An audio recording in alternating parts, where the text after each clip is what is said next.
Manufacturing unit میں shade پر کرین گرنے سے 5 تارکین وطن مزدور ہلاک ہو گئے اور 12 کی حالت نازک بتائی جا رہی۔ پولیس کے مطابق پیر کی شام حیدرآباد کے مضافات میں رنگاریڈی ضلع میں شنکر پلی منڈل کے قریب سیمنٹ کے اینٹوں کے مینوفیکچرنگ یونٹ میں ایک شیڈ پر بھاری ڈیوٹی کرین گرنے سے کم از کم 5 تارکین وطن مزدور ہلاک اور 12 زخمی ہو گئے۔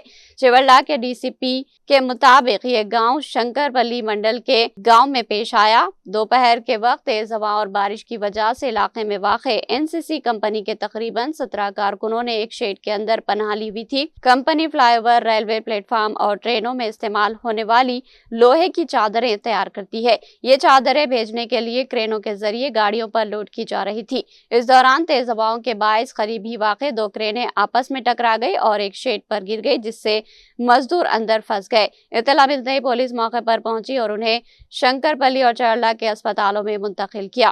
3 مزدور اسپتال لے جاتے ہوئے دم توڑ گئے جبکہ 2 زخمی علاج کے دوران دم توڑ گئے۔